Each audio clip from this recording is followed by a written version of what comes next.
He had given his father the best money could buy. A private room, a round-the-clock nurse, a view of the river, and had convinced himself that was enough. Until the afternoon he came home early and heard his father laughing with the gardener. Owen Aldridge stepped out of his car on a Thursday in late October, his briefcase in one hand, his phone pressed to his ear with the other. He was not supposed to be in Oakville until the weekend. The quarterly review had wrapped up 2 hours early, and instead of sitting in the hotel bar the way his colleagues did, Owen had driven home. That was the kind of man he was. No waste of time, no empty hours, no sitting still. The house was a large stone property on a quiet crescent, purchased 12 years ago when the firm went public and money stopped being something Owen thought about carefully. His father, Bernard Aldridge, had moved into the East Wing 18 months ago. After the Parkinson's diagnosis made living alone in the family home in Kingston too dangerous to ignore, Owen had arranged everything himself. He had found the nurse, a competent woman named Harriet with strong references and a background in neurological care. He had ordered the adjustable bed, the handrails, the medical alert system, the weekly physiotherapy. He had converted the East Wing sitting room into a proper bedroom, with a hospital-grade mattress, blackout curtains, because he had read somewhere that darkness helped with tremors at night. He had done everything right. That was what he told himself as he walked around the side of the house to the back garden, taking the shorter path to the rear entrance. The lawn was still green this late in the season, the oaks along the fence dropping the last of their leaves in slow, reluctant circles. Owen was already thinking about the call he needed to return before 5 o'clock. He was composing sentences in his head. Then he heard his father laugh, not the polite, careful laugh Bernard had developed since the diagnosis. Not the sound a man makes when he is trying not to frighten his family. This was a real laugh. Sudden and unguarded, the kind that catches in the throat and escapes before the person knows it's coming. Owen stopped walking. His father was seated in the wooden chair near the garden shed, wrapped in a thick wool blanket, his cane leaning against the armrest. Crouched beside him, pulling something stubborn from the soil, was the gardener, a young man Owen barely knew. He had been hired through the landscaping company 6 months ago. His name was on an invoice somewhere. He wore mud-caked gloves and an old canvas jacket, and was currently holding up a root vegetable of some kind like it was a trophy. Bernard was pointing at it and laughing. Owen stood at the edge of the path and watched. He had not seen his father laugh like that in over a year. He also noticed for the first time that his father's chair had been moved closer to the garden bed. Someone had brought out a small folding table beside it, with a thermos, and a chipped blue mug Owen did not recognize. There was a pair of gardening gloves resting on Bernard's knee. Old gloves, sized for someone with larger hands, that his father had clearly been attempting to use anyway. Owen did not go over immediately. He stood and watched and felt something shift uncomfortably behind his ribs. Then he went inside. That night he found himself unable to work. He sat in his study with his laptop open and read the same paragraph of a procurement report 4 times without retaining any of it. He kept seeing his father's face. Not the version he usually saw during his Sunday visits, patient, accommodating, a little tired, but the face from the garden, open, surprised by joy. He pressed his fingers against his mouth and stared at the wall. In 18 months, Owen had approved every medical expense, attended every quarterly specialist review, read every progress note Harriet sent him by email on Friday afternoons. He had upgraded the wheelchair when the first one caused pressure sores. He had arranged a dietitian consultation after Bernard lost weight. He had done everything on the list. He just could not remember the last time he had sat in the garden with his father. The next morning Owen arrived at the East Wing before Bernard was awake. He stood in the doorway for a moment. The room was tidy and functional.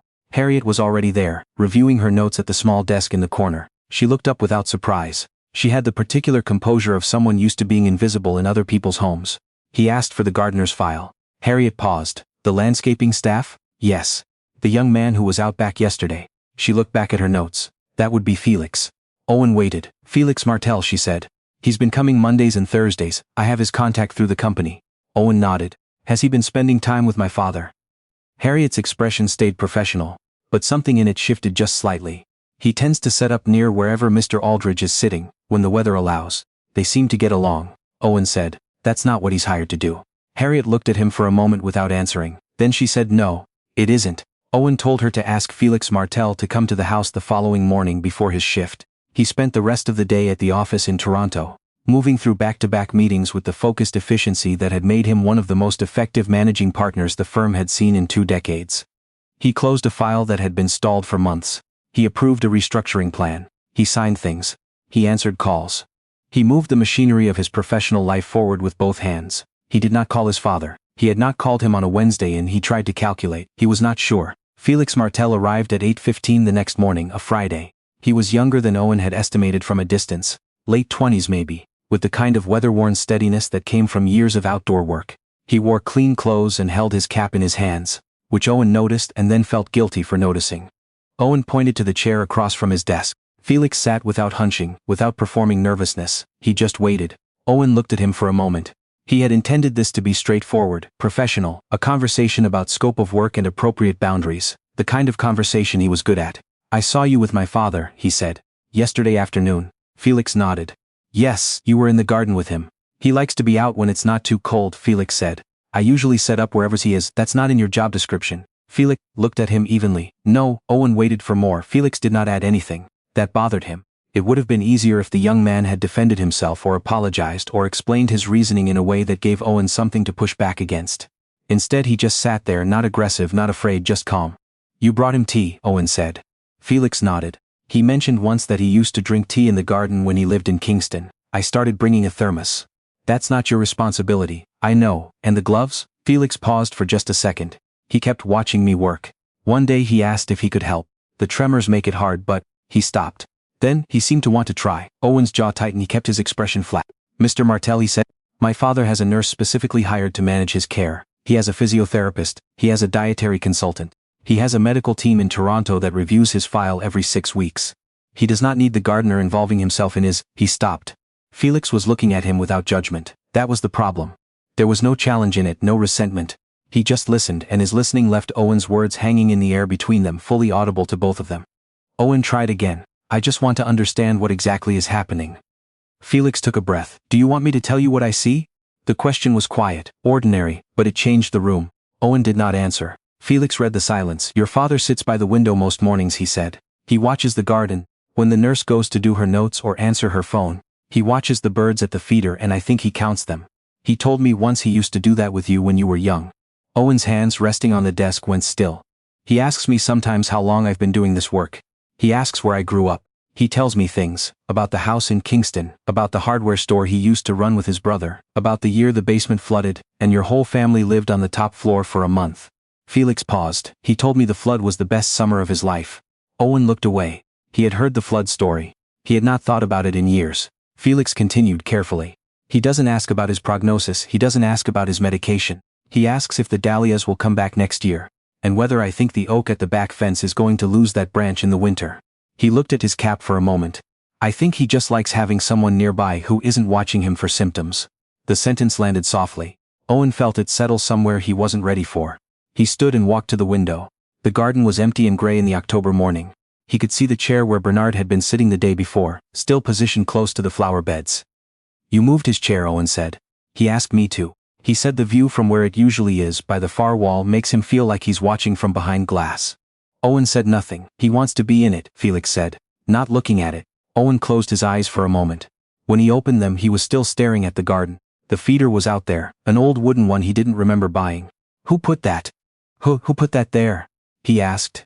"Your father asked me to hang it in August. He supplied the seeds.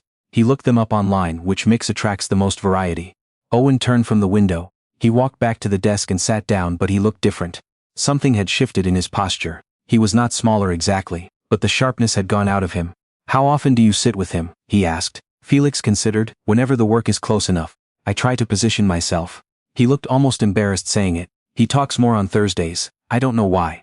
Owen stared at the desk. His reflection looked back at him faintly from the polished surface. He thought about the Friday reports he read on his phone on the train.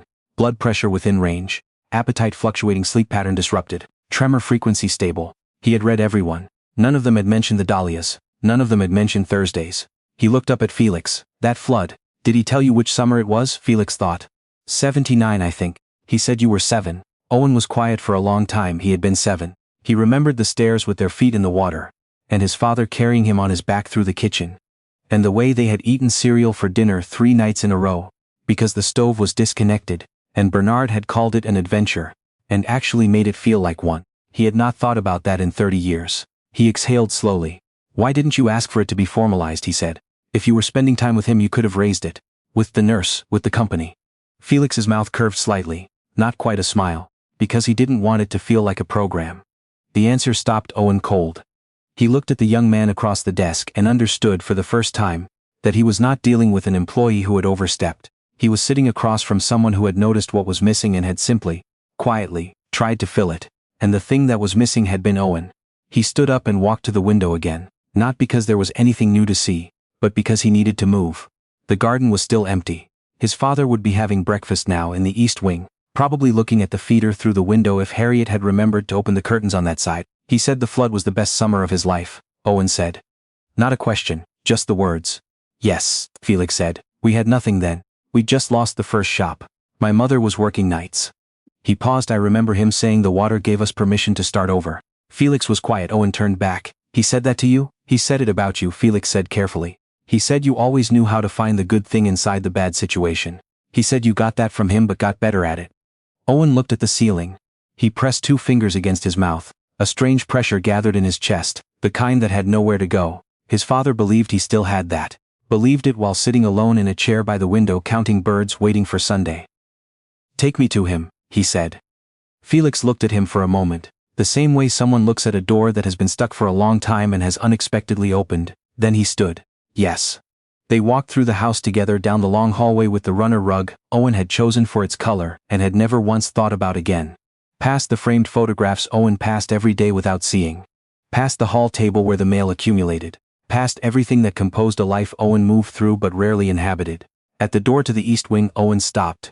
Felix stopped with him. He's going to think something's wrong, Owen said. Felix thought about that. He might. At first, what do I say? Felix looked at the door.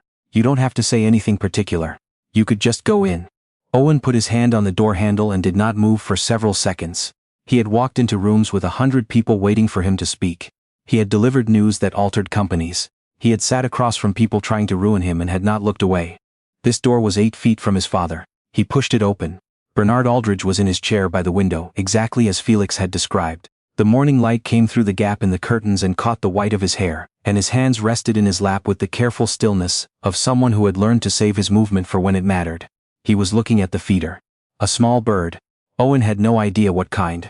Was clinging to its edge. Bernard turned when he heard the door. Owen. He looked at the clock. It's Friday, I know. His father's eyes moved to Felix in the doorway, then back to Owen. Something crossed his face. Not alarm but a careful attention. Is everything all right? Owen crossed the room and sat in the chair beside him. Not across the room, beside him. For a moment he just looked at his father's hands. They were the same hands that had carried him through floodwater. They looked smaller now.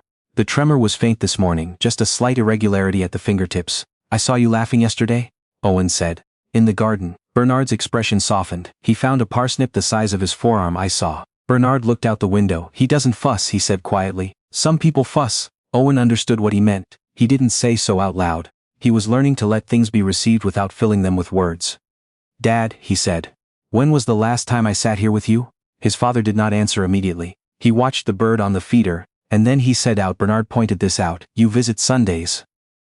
I know. But when did I sit here? Just here?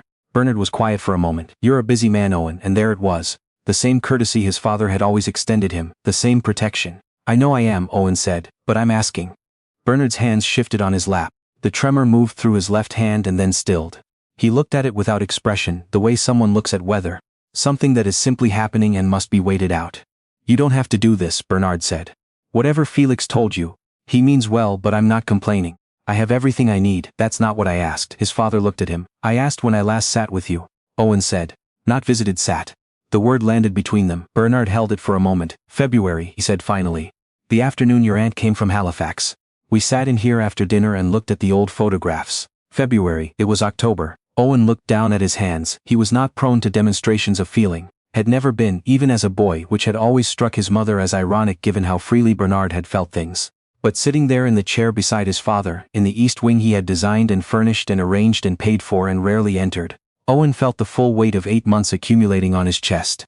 I've been managing your care, he said. You have, his father agreed. Gently. I thought that was the same thing as being here.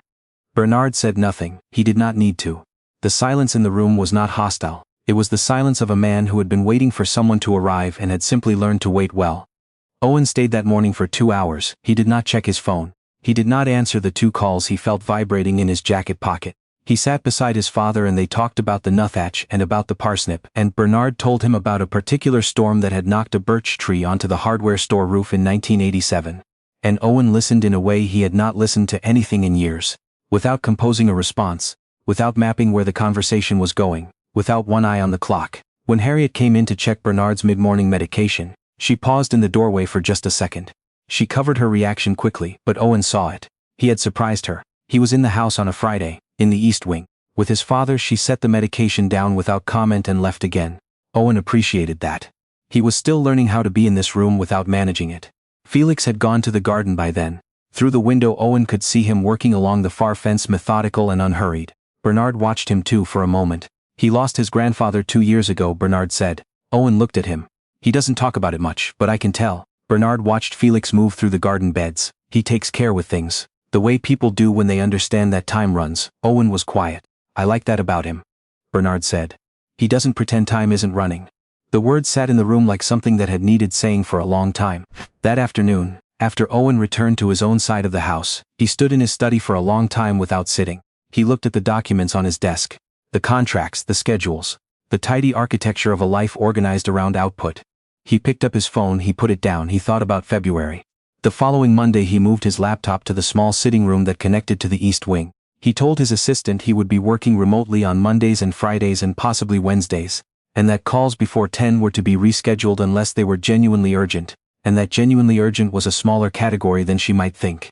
She did not argue. She had worked for him long enough to recognize when a decision had already been made. Bernard did not say anything about the new arrangement, but on the first Monday, when Owen appeared in the doorway with his coffee at 8:30, and asked if he could sit for a while before the day started, Bernard simply moved the small table between them and put his own cup on it. Room for two. They did not talk every morning.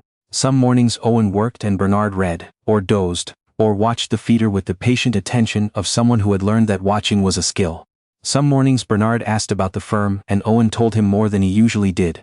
Not the polished version he gave at family dinners, but the real version, the complicated one, the version where things went wrong and had to be rebuilt. You sound like your grandfather, Bernard said one morning, after Owen described negotiating a contract out of what had seemed like a total collapse. Owen looked up. How so? He always said a good deal was like a flooded basement. Bernard smiled, eyes still on the window. You have to walk through it before you can fix it. Owen laughed. He had not heard that in 30 years. He wrote it down. He started noticing things. The way his father's face changed when the pain came. Not a wince but a particular stillness, a drawing inward. The way he held his mug with both hands, not for warmth but for steadiness. The way he said he was fine in a tone that invited no follow-up. The way his mother had, the way Owen now recognized as a family inheritance of quiet suffering, he had never thought to interrupt. He learned to say, "Tell me how it actually is," and wait. The first time he said it, Bernard looked at him for a long moment, as if checking whether the question was real. Then he said, "It's harder at night. The tremors don't care about the dark." Owen stayed that night. He moved his reading to the chair by the East Wing door and told Harriet she could leave at 9, that he would be nearby. She looked at him with an expression he did not yet know how to read. Something between relief and something older and less simple. "He usually has difficulty around 2, she said. "All right, he won't call out, he doesn't want to be a trouble." "I know, he hates that he needs help with." "I know," Owen said again, more gently this time. "I'm learning." Harriet nodded. She picked up her coat. At 2:15 that night, Owen heard his father's voice from the next room. Not a shout, just a low sound, a breath that caught. He went in. Bernard was awake, sitting up partway, his left hand pressed against the mattress, shaking. He looked at Owen in the doorway with an expression that was almost apology. "It usually passes," Bernard said. "I know." Owen crossed the room and sat on the edge of the bed. He put his hand over his father's, both of them, and held steady against the tremor. "I'm not going anywhere." Bernard looked at their hands. "Owen, I know, Dad, I've got you." The shaking did not stop immediately. It rarely did. But Bernard's breathing slowed, his shoulders lowered, the apology left his face. They sat like that for a long time, neither of them speaking. After a while Bernard said quietly, "You used to do this." Owen looked at him. "When you were little, when you had nightmares, you wouldn't come to us. Too proud, even then. But in the morning you'd crawl into bed and put your hand in mine and pretend you'd just woken up there accidentally." A small sound that was almost a laugh moved through his father's chest. "I never said anything." Owen closed his eyes for a moment. He remembered the feeling of his father's hand, large and warm and unhurried, in the gray of early morning. The feeling of being somewhere safe without having to ask for it. He had spent 40 years building things to try to recreate that feeling. Buildings, firms, structures, quite right. "I'm sorry I waited so long," Owen said. His father was quiet. "Then you came. You shouldn't have had to wait." "No," Bernard agreed. "But I did, and now you're here." The simplicity of it moved through Owen without resistance. He did not try to answer it with a promise or a plan. He just held his father's hands until the tremor passed and the breathing steadied and Bernard's eyes grew heavy again. slowly the way sleep returns to someone who has finally stopped fighting it. When Bernard slept, Owen did not leave. He stayed in the chair, the room quiet around him, and outside the garden was dark and still. And the empty feeder hung from the maple like a small lantern. He thought about February. He thought about 8 months. He thought about all the Friday reports he had read on trains moving away from here. Then he stopped thinking and just listened to his father breathe, and for the first time in a very long time he was not anywhere but exactly where he was. By November the Aldridge house was different, though nothing visible had changed. The same nurse, the same stone exterior, the same long driveway that took 30 seconds to walk and which Owen had never once walked slowly. He walked it slowly now. There was a morning in the 3rd week of November when Owen arrived to find his father already in the garden. Harriet had brought the chair out and the blanket and the thermos, and Felix was crouched nearby, splitting a large root into sections, explaining something to Bernard with the patience of someone who understood that understanding mattered more than efficiency. Owen stood at the garden's edge and watched. Bernard was leaning forward slightly in his chair, his good hand extended, touching the cut edge of the root. Felix waited. Bernard said something Owen couldn't hear. Felix laughed. Owen felt it again. That shift behind his ribs, the one that had started this whole thing. But this time it was different. Not guilt. Something more like love moving through him in a way he hadn't felt it move in years, free-flowing. Not managed. He walked out into the garden. Both of them looked up. Felix sat back on his heels. "Room for 3? Owen said. Felix moved to the side. Bernard looked at his son. And then slowly he smiled, not the careful smile, the real one. Owen pulled a garden chair from beside the shed and set it next to his father and sat in it without arranging himself, without checking his phone, without doing anything at all except being there. They stayed out until the cold came up from the grass. Felix worked. Bernard watched and commented. Owen listened and occasionally asked a question that made his father turn toward him with something that looked very much like being seen. That night Owen called his sister in Vancouver. The first long call they'd had in 2 years. And told her she should come, not for a reason, just to come. She heard something in his voice she hadn't heard in a long time and she said she would be there by Thursday. He also did something he had not done in 4 years. He called his father just to talk, not to check in, not to relay information, not to confirm a Sunday time. He called because he thought of something on the way back from the garden. The detail about the flood, the phrase his father had used once, something about flood water and fresh starts, and he wanted to tell his father he had been thinking about it. Bernard answered on the second ring. Owen? Yeah, I was just. He stopped, tried again. Do you remember what you used to say about the flood, about water and starting over? A pause, then his father's voice, soft with something Owen could not name. You remembered that. Felix told me, that you'd told him. Silence. Then Bernard said, I didn't think you'd held on to it. I hadn't, Owen said honestly, but I want to now. He heard his father breathe on the other end of the line. In, out, careful and real. Write it down, Bernard said finally. The things worth holding, write them before they go. I am, Owen said. I'm starting. The months that followed were not perfect. Parkinson's does not allow for perfect. There were nights that were harder than the one in November. There were mornings when Bernard's hands shook badly enough that he could not hold his mug and the expression on his face was the one Owen had learned to name. Not pain but grief. The quiet ongoing grief of a man, losing his body increment by increment and trying to lose it with dignity. Owen learned to witness that without flinching. He learned to sit in the middle of it and not reach for a solution. He learned to say I'm here and mean it completely, without the half-attention of a man with somewhere else to be. He rearranged his schedule more permanently, promoted 2 partners who had been ready for it for years and could carry what he set down. He did not stop working, he was not built to stop, but he stopped worshipping the calendar. Felix stayed on through winter. Owen raised his pay directly, without going through the company, and told him why simply. You noticed things I should have noticed, that's worth more than the landscaping. Felix had looked at him steadily and said, Your father is good company. I know, Owen said. I'm finding that out. By the time spring came back and the garden began again, the dahlias Felix had dug up and stored through the cold returning in green shoots along the east fence. Bernard was weaker. The specialist's reports were honest and Owen read them differently now. Not as data to manage but as reality to accompany. He was with his father when he died. It was a Thursday morning in April which seemed right. Bernard had always been more himself on Thursdays. And Owen had never asked why and now.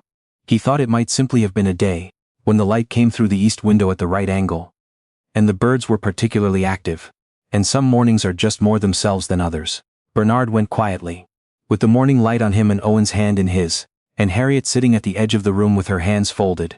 And outside the window Felix was arriving for the day and paused when he saw the car and seemed to understand, and stood at the garden gate for a long moment with his cap in his hands. Owen did not move for a long time. He stayed beside his father and held his hand until it was still, and then for a while after, because he understood now that staying was the thing, Not the dramatic gesture, not the grand declaration, but the simple hard human act of remaining. Afterward, when the necessary people had come and done what they came to do, Owen walked out to the garden. Felix was there. He was not working. He was standing at the edge of the dahlia bed with his arms crossed and his head down, and when he heard Owen come out, he looked up with red eyes he did not try to hide. Owen stood beside him. The dahlias were barely more than stubs, the first green knuckles of them pushing through the dark soil. He would have liked to see them, Felix said. He will, Owen said. Felix looked at him. He talked about them all winter, Owen said. I was listening. They stood there together in the April morning, the two of them, in the garden Bernard had loved from his chair, and then for a few months, from the inside of it. The maple at the far fence was coming back into leaf, pale and tentative. The feeders swung slightly in the wind. Owen found, in the months after his father's death, that he had changed in ways he could not have described but could feel precisely. He was different at work. Not less capable, but less armored. He asked his partners questions he would have once considered beside the point. He listened to the pauses in conversations, not just the words. He established a foundation, his name. Not large, not showy. The Bernard Aldridge Fund, which provided small grants to programs that trained caregivers in what the paperwork called dignity support, but which Owen privately called something else. Being present for people who could no longer pretend they didn't need you. He visited programs. He sat beside strangers. He heard stories. He watched people who did this work every day do the small things. The adjusted pillow, the unprompted tea, the question asked from 3 feet away rather than a clipboard. And he recognized in all of it the same grammar of care that Felix had quietly spoken in the garden. He hired Felix to consult on the outdoor program at the long-term care home they eventually funded. The theory being that gardens were good, and that people who were losing things still wanted, sometimes very badly, to put their hands in the soil. The first time a resident turned from a garden bed with dirt on her gloves and laughed. Owen thought of his father in the wooden chair. He thought of a root the size of a forearm. He thought of a laugh that escaped before the person knew it was coming. He thought of all the Fridays he had read reports on trains, moving efficiently through the distance between himself and the man who had carried him through floodwater. Then he put his hands in the soil alongside the resident, and let himself be taught what he was planting, because his father had taught him in the end, not by lecture, not by guilt, not by demanding anything, only by being there, by counting birds and telling old stories and making room, always making room for whoever finally showed up, even when it was late, even when he had already been waiting a long time.